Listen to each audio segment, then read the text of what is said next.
What's up guys, back with another tutorial. Today we're going to talk all about rock work. So I'm going to give you guys a quick overview of all the different parts you'll need. Everything is linked to Bricklink down below in the description.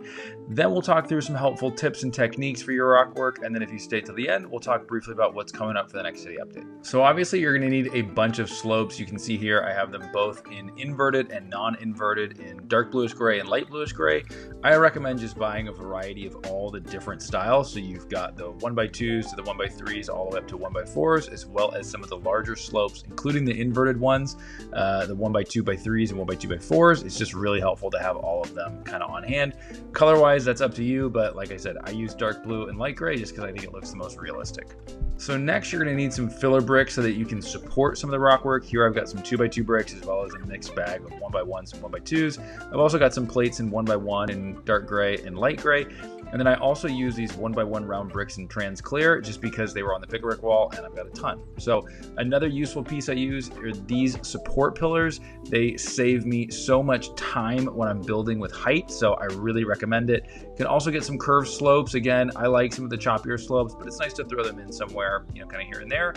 Then you're going to want to talk about landscaping. So I'm using dark green just because I think it's a really good looking color. You could use olive or really whatever color you want, but I think you want some kind of more like earth tones. I also use these 6-bar plant stems so I can create little plant clusters.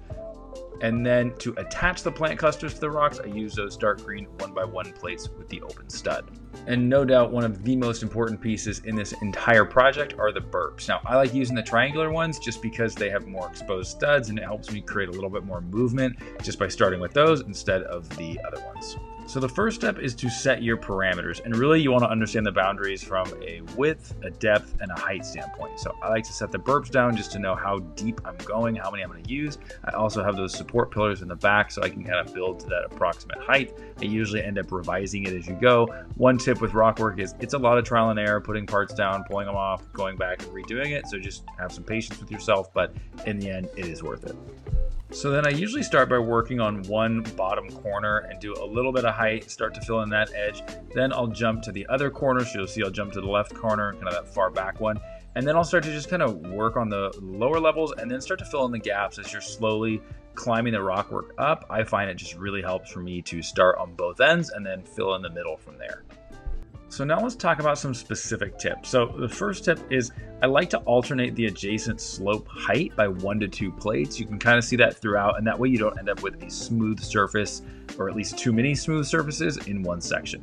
Another thing I like to do is use leaves instead of plates to offset some of the slopes. I think it just looks really nice and it kind of lets the little leaf edges just poke out a little bit. Also, if you're doing a curved or an angled rock section like I am here, I like to pick a few points of intersection where I'll then have the rock work and the slopes change direction, and that helps just kind of break things up and make it a little bit more interesting.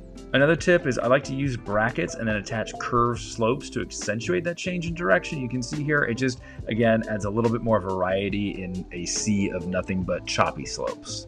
I also like to fill in gaps with these plant bushels. You can see that I attach them using those angled bars, and I'll either do it to a snot brick, a bracket, or even just straight on top of a stud, and it just really gives some depth and dimension to the rock work. When working with plants, I try to keep this idea in my head of cluster and climb so that the plants are concentrated, but they kind of move either vertically or horizontally through the build. It just makes it look a little bit more organic. You'll see I also stagger the slopes by 1 or 2 studs, and that helps give a little bit of deviation and a little bit of separation from each sort of like slice, I call it.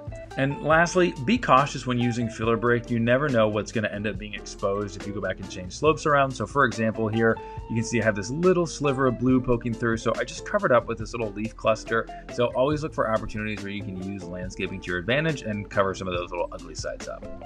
All right, so here's the finished product. I like it. I don't love it. I think this bottom left section turned out a little bit odd, but that's okay. I'm just going to leave it for now. So let's talk a little bit about what's next for the city. So you can see the top of this cliff was unfinished. I did that on purpose because I need to build the building that's going to go right here before I finish it out in case I want to change the height. So this is the building that I'm going to be working on next. This is from Rio Maggiore in Cinque Terre, and I'm super, super excited. I've got a few thousand dark red pieces on the way. So I've got to work on that, and I'm really, really excited. So that's it for today. Don't forget to check out my latest city update, and we'll see you next time.